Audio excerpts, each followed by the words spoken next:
Bienvenue dans Sacrée Sexualité, le podcast où on parle de sexualité, mais pas comme à la télé. Je m'appelle Livia Quero, je suis écrivaine, je suis coach en sexualité et je suis aussi très fan de comédie romantique. Et tu vois, dans les comédies romantiques, le sexe c'est toujours automatique, fluide, génial et parfait. Et ça ressemble pas trop à la réalité. On ne nous montre pas tous les moments maladroits, compliqués, qui sont durs à naviguer. Et on ne nous montre pas non plus toute la dimension magique, sacrée de la sexualité qui va bien au-delà de mélanger les corps. Eh bien, tu sais quoi, dans ce podcast, c'est exactement ce qu'on va faire. On va parler des choses qui sont un peu compliquées, un peu difficiles et dont personne ne parle jamais. Et en même temps, on va parler de la dimension spirituelle, énergétique de la sexualité qui en fait un outil qui te permet de te reconnecter à qui tu es et qui impacte tous les aspects de ta vie. Je suis très heureuse de t'accueillir dans ce podcast et je te dis à tout de suite pour l'épisode du jour. Hello tout le monde, c'est Mathilda, l'assistante de Livia, et c'était pour vous prévenir qu'il y avait un trigger warning violence sexiste de 7 minutes 01 précisément à 10 minutes 26. Donc voilà, si vous voulez le passer comme ça, vous le savez, et je vous laisse maintenant avec Livia. Coucou les amis, je suis très heureuse de vous retrouver. Tout d'abord, yay, mon livre est sorti. Il est sorti depuis quelques jours maintenant, donc vous pouvez le commander partout, sur tous les sites, le commander dans votre librairie. Je suis tellement contente qu'il soit maintenant entre vos mains et j'ai trop hâte d'avoir vos retours. Je l'ai un peu raconté, la sortie du livre m'a rendue assez émotionnelle parce que c'est un livre qui me tient beaucoup à cœur, étant donné que je raconte toute mon histoire à l'intérieur et que je partage vraiment beaucoup d'outils pour s'apaiser dans sa sexualité. Et ces derniers temps, j'étais un peu, j'avais un état d'esprit un peu étrange, j'avais une humeur assez mélancolique et j'ai eu du mal à mettre le doigt sur pourquoi. Après, ça m'arrive d'être mélancolique, donc j'ai mes phases, mais là, il y avait un truc en fait. Et c'est quand j'ai écrit dans mon journal que j'ai vu ce qui se passait. Ça fait plusieurs nuits en fait que je me couche et que je réfléchis et que je ressens sur les épaules la lourdeur du monde dans lequel on vit. Genre, waouh, qu'il y a tellement de choses qui vont pas et que, désolée si je plombe l'ambiance, il y a tellement de choses qui vont pas et je me sens toute petite et impuissante. Et au fur et à mesure, j'ai senti spécifiquement ce qui se passait qui vraiment était pesant pour moi. En fait, c'est comme si je sentais toute la lourdeur du patriarcat, de la souffrance dans la sexualité, de la souffrance des femmes, de la souffrance des enfants. Et je me disais, waouh, enfin, il y a tellement...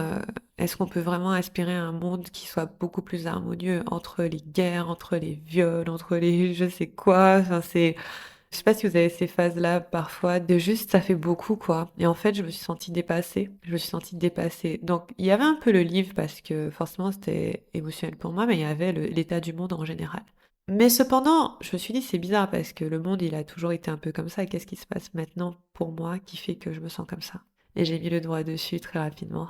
En fait, depuis quelques temps, donc 1 ou 2 mois, je suis beaucoup plus active sur les réseaux sociaux. Je poste beaucoup plus sur Instagram et sur TikTok, alors qu'avant, c'était vraiment ponctuel. J'avais une grosse communauté qui vient de Facebook où j'écrivais beaucoup et c'est elle que j'ai ramenée sur Instagram. Mais sinon, ma communauté, elle a grossi sans que je fasse beaucoup d'efforts. Et là, j'ai décidé de vraiment m'y mettre. Et le truc, c'est que visiblement, j'ai un don pour faire des posts qui sont viraux. Alors tous mes posts ne sont pas viraux, mais j'en ai eu quelques-uns quand même et je m'attendais pas à ce qu'ils tournent bien au-delà de ma communauté. Et en fait, de recevoir des commentaires vraiment négatifs, quoi, mais vraiment hyper négatifs, parfois violents et souvent venant d'hommes ou de bots, je ne sais pas, mais souvent venant d'hommes. Et là encore, j'ai un post, je l'ai posté il y a au moins 2-3 semaines, peut-être plus. Tous les jours, j'ai un nouveau commentaire dessus et la plupart du temps, c'est un commentaire négatif et donc je me retrouve à bloquer une nouvelle personne tous les jours. Donc ça fait beaucoup. Mais c'est pas grave, franchement maintenant c'est ma routine. Je vois un message, je me dis bon, est-ce que c'est sur ce poste-là? Oui, ok, je bloque. Je pense que c'est pas trop le fait de recevoir les messages qui fait quelque chose, c'est que je consomme aussi davantage de réseaux sociaux. Je consomme plus d'Instagram, je consomme plus de TikTok et je vais un petit peu sur YouTube aussi de temps en temps et parfois je vais sur Threads, l'appli d'Instagram où on écrit, mais beaucoup moins parce que je trouve que là il y a trop de drama. Mais bon. Et donc, je me retrouve à consommer davantage parce que je veux voir ce qui fonctionne, je veux voir ce qui fonctionne pas, je veux voir les trends, les tendances et tout ça. Et donc, je me retrouve à consommer davantage. Et en fait, en consommant davantage, je suis exposée à plus de choses. Et en étant exposée à plus de choses, je suis encore plus déprimée. Enfin bon. Et donc, j'avais une technique dans ma vie qui était que je regardais pas beaucoup les réseaux sociaux et je regardais pas les news et ça me faisait vivre ma vie très tranquillement. Et là, visiblement, je suis de l'autre côté et clairement, c'est l'autre côté, on va dire.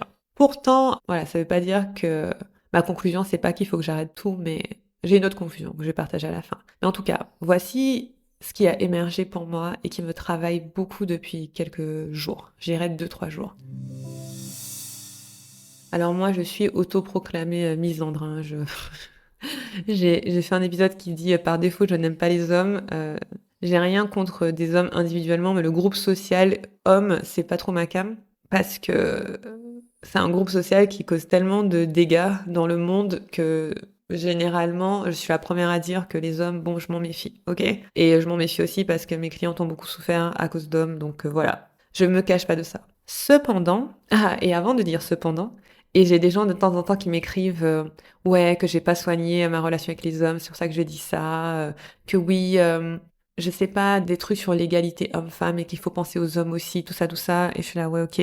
Mais moi, je pense pas que c'est parce que j'ai pas soigné ma relation avec les hommes, je pense que j'ai soigné la relation avec les hommes qui comptent dans ma vie et au niveau qui compte pour moi, mais le groupe social masculin, je sais pas si on peut soigner sa relation avec, étant donné la violence qui est présente dans le monde. Et je parle vraiment au global, je parle pas de personnes individuelles. Par exemple, si vous êtes un homme qui écoutez ce podcast, je parle pas de vous individuellement, je parle vraiment du groupe social qui pose problème en fait. Enfin bref, c'est pas sur ça que porte l'épisode. L'épisode porte sur l'inverse, qui est que malgré ça, je me suis retrouvée à vraiment me poser des questions sur la souffrance émotionnelle des hommes.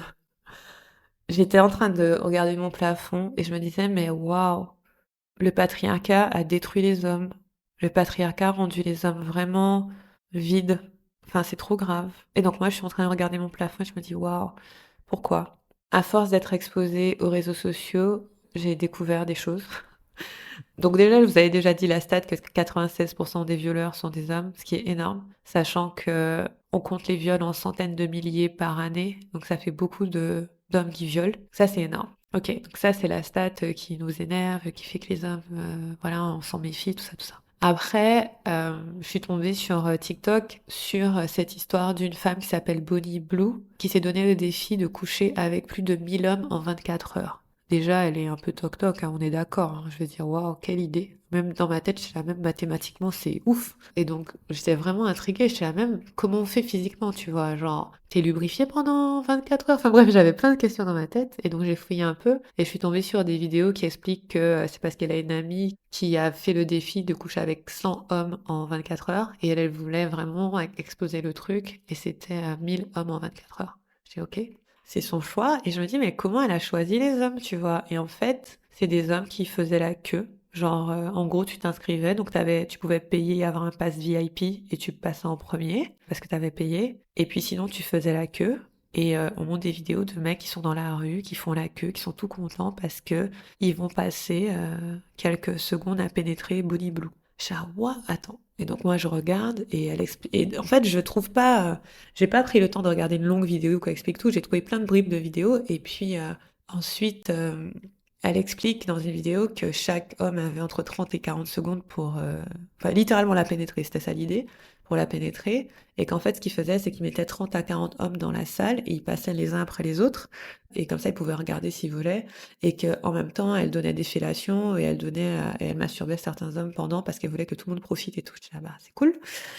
Et je me suis dit, bon, elle, clairement, c'est son choix et c'est étrange et qui suis-je pour la juger? Mais par contre, je me suis dit, les 1000 et quelques hommes, j'ai pas compris en fait la motivation, tu vois. Je me suis dit, est-ce que c'est pour la hype? Genre, tu fais la queue avec tes potes pour pénétrer une femme pendant 30 secondes?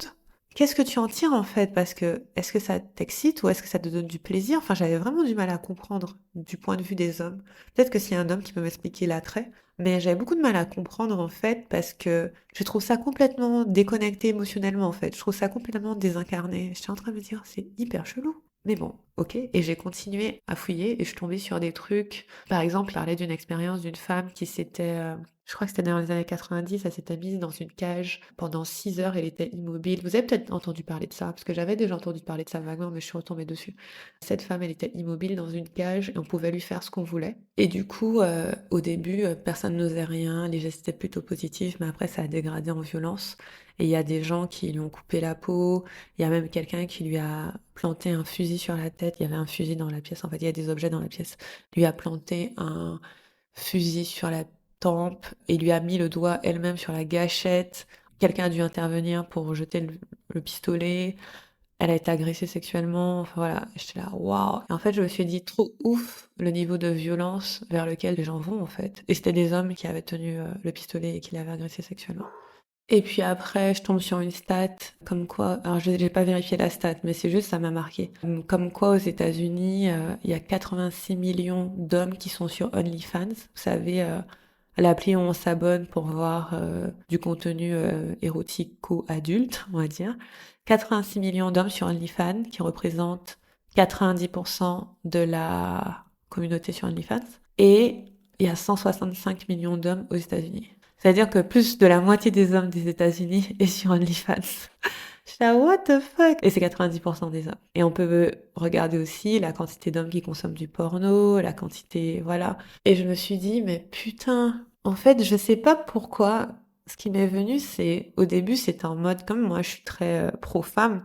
Je suis en mode, mais comment faire que le monde soit plus sain pour les femmes, tu vois? Genre, qu'est-ce qu'on peut dire aux hommes ou qu'est-ce qu'on peut leur faire comprendre, etc., etc. Mais après, je me suis dit, mais il y a quelque chose de plus profond qui se passe. Il y a une souffrance. Il y a quelque chose parce que c'est disproportionné comme nombre. Et je me dis, mais il doit y avoir un truc en lien avec la connexion qu'on a avec son propre corps, ses propres émotions. À quel point tu es connecté à tes propres sensations et ton propre corps en étant un homme, en fait? Tu vois, est-ce que tu es vraiment en lien avec toi-même quand au final la sexualité c'est de la consommation pure? Il y a vraiment rien de sacré là-dedans. Et personnellement, je ne crois pas dans les faits que les hommes soient comme ça naturellement. J'y crois pas. Je crois pas dans les faits que un mec c'est je sais pas, c'est un animal qui baisse tout ce qu'il voit, qui est très content de faire une pénétration de 30 secondes et de jouir. J'y crois pas. Moi, j'y crois pas. Parce que je crois dans le fait que, aussi féministe que je sois, et c'est parce que je suis féministe, je crois que dans le fait, on est tous humains, on a tous un système nerveux qui aime prendre du plaisir, qui aime prendre son temps, qui aime ralentir, qui aime profiter, qui aime être aimé, qui aime être chouchouté. On est tous pareils sur ça. Qu'on soit un homme, une femme, qu'on soit trans, peu importe. Et moi, j'y crois pas que les hommes sont satisfaits sexuellement, en fait. Et quand je dis les hommes, encore une fois, je parle du groupe social homme, ok? Je parle pas d'hommes individuels. Mais je vois vraiment la masse, je généralise de ouf, hein, on est d'accord. Voilà, donc, ouais, j'ai pas de réponse à toutes les questions que je me pose. J'en ai pas. J'ai une formation sur la sexualité masculine qu'il faut que je fasse, que j'ai procrastiné. Mais, euh, mais en tout cas, j'ai pas mal de ressources sur le sujet, donc je m'engage avec moi-même à me pencher dessus. Mais ouais, je n'excuse pas les comportements individuels des hommes, hein, c'est pas ce que je dis, mais c'est que je pense que globalement et socialement, il y a vraiment un truc qui cloche. Et je crois sincèrement que c'est à cause de ce système patriarcal qui a été mis en place et qui a prêté aux hommes des traits de domination, de contrôle, de performance, de pouvoir à tout prix, et qui leur a empêché d'atteindre une certaine douceur, une certaine vulnérabilité, et de aussi recevoir en fait. C'est comme si les hommes ne pouvaient pas recevoir pleinement. Ouais, ils prennent, ils possèdent, mais il n'y a pas ce côté douceur, réception, calme, enfin, je sais pas. C'est dommage, je trouve. Voilà, c'est mes réflexions du moment. Et je sais pas ce que je vais en faire. Je sais pas ce que je vais en faire. Je sais pas si ça va me donner plus de compassion pour les hommes. Peut-être, hein. Peut-être, hein. Voilà, je sais que chaque personne est responsable de ses choix et de ses décisions, certes. Mais je sais aussi qu'on est tous soumis à des systèmes d'oppression qui nous font du mal et qui nous font nous comporter de façon qui n'est pas naturelle pour nous dans le sens où ce sont des réactions à un système. Je pense que doit y avoir pas mal d'hommes qui ne se sentent pas autorisés ou à l'aise d'être vulnérables, de lâcher prise, de s'abandonner. Ouais. Et je pense qu'il y a beaucoup de souffrance au niveau masculin et de solitude et de déconnexion. Et ouais, ça c'est vraiment mes réflexions là. Je regarde mon plafond, je suis là, mais ça rien ne va. Et en fait, ça m'a emmené vers là. J'ai pas la réponse. Je suis dans cette question-là. C'est une question voilà, ça me tourne un peu en tête ces derniers jours, mais je voulais juste partager avec vous en vous disant que je vais creuser. Je sais qu'il y a des hommes qui écoutent ce podcast et je sais que la plupart des femmes qui écoutent ce podcast sont hétéros et donc ont des relations avec les hommes. Et voilà, après, je suis une seule personne, donc je n'ai pas la solution à ce problème mondial. Mais ouais, je sais que c'est un truc qui va me travailler. Je vais voir ce que je découvre, ce que je continue de creuser. Et pour ce qui est de ma relation aux réseaux sociaux, franchement, il y a une part de moi qui a envie de tout couper parce que c'est pas ma vibe dans le sens où je suis quelqu'un de très focus. J'aime écrire, j'aime lire, j'aime parler. Je suis beaucoup dans ma bulle. Là, quand j'enregistre, je suis en train de regarder mon jardin avec mes petites fleurs jaunes. Je vis dans un endroit très calme. Il n'y a pas il y a pas le bruit du monde dans ma vie en général. Et je suis focus sur mes clients, mes clientes, sur ce que je crée pour leur plaisir personnel. Et du coup, être exposée aux réseaux sociaux en tant que créatrice et consommatrice à ce niveau-là où j'ai été ces derniers temps, c'est nouveau pour moi. Ça fait beaucoup pour moi, ça me dépasse un peu, c'est un peu overwhelming, comme on dit en anglais. Et il y a une part de moi qui voudrait tout couper et rester dans ma bulle. Mais il y a une autre part de moi qui ne peut pas nier que le monde dans lequel on vit, malheureusement, se passe beaucoup par là et que la plupart des gens sont influencés par des choses qu'ils voient sur leur téléphone, en fait. Et l'autre part de moi se dit que si je peux être une voix qui contribue à quelque chose de différent, bah, je vais essayer. Si je peux être une voix qui apporte quelque chose de positif ou un point de vue qui n'est pas celui de la norme ou en tout cas qui n'est pas celui de la société ou des systèmes d'oppression, ben, je vais essayer. Et en fait, je crois dans l'influence. C'est-à-dire que même si on peut dire ce qu'on veut sur les réseaux sociaux, tout ça, en fait, on est beaucoup influencé par eux. Dans des petites choses, on va choper des informations par-ci par-là, des façons d'être, des façons de penser qui viennent de là. Et je me dis que si je peux contribuer à ma façon à permettre une sexualité plus saine et apaisée via le biais des réseaux, ben, je vais continuer. Et je vais par contre réfléchir à comment avoir une relation avec qui ne me dépasse pas. Ne serait-ce que dans ma façon de gérer mes propres commentaires à moi, mais là ça va mieux, franchement je bloque juste tout ce qui m'énerve. Et dans ma façon de consommer aussi, comment je peux à la fois m'inspirer mais sans être complètement dépassée. Parce qu'il y a beaucoup de choses que je découvre chaque jour, je suis là, what the fuck? C'est quoi ce truc? Et ouais, parce que moi vous savez comment je consomme Instagram? Je suis très peu de personnes. Et en fait, c'est mes potes qui m'envoient, mon chéri, mes copines, mes potes qui m'envoient des vidéos sur Instagram. Et donc moi, je regarde que ce qu'on m'envoie. C'est vraiment comme ça que je consomme. Et je disais à mon chéri, je scrolle pas sur Instagram. Genre, je fais pas défiler mes vidéos en fait. Juste, on voit des trucs, je regarde, trop drôle, et je viens commenter à mes copains en disant que c'est marrant. Et là, parce que je suis créatrice un peu plus moi-même, ben là, je fouille, là, je regarde. Et en fait, je comprends pourquoi les gens, ils sont un peu stressés par Instagram. Ça fait beaucoup d'informations, hein, c'est beaucoup. Et moi, je le consommais pas du tout comme ça. Donc, on va voir. Je vais naviguer ma relation par rapport à Insta et TikTok. TikTok, j'aime bien parce que c'est différent, mais je sais pas encore quelle va être ma place là-dessus. Je sais pas. Mais en tout cas, j'aime bien pour l'instant. Et YouTube, je ferai jamais de chaîne YouTube, je pense, parce que ça m'a l'air épuisant. Par contre, on va peut-être mettre le podcast sur YouTube. Donc, juste l'audio, mais avec une petite vidéo mignonne. Mais je vais pas moi-même me filmer sur YouTube parce que sinon, trop de travail, fatigué. Voilà, donc c'était juste ma réflexion. Si ça vous parle, vous pouvez m'écrire sur Insta et me dire comment ça résonne pour vous. Ouais, franchement, autant souvent les hommes m'intéressent pas, mais autant là, je me dis qu'il y a vraiment quelque chose, quoi. Il y a vraiment quelque chose et j'ai pas la réponse de comment naviguer, mais en tout cas, il y a quelque chose et je suis prête à me plonger dedans. Voilà où j'en suis. Je vous embrasse fort et je vous dis à bientôt. Salut!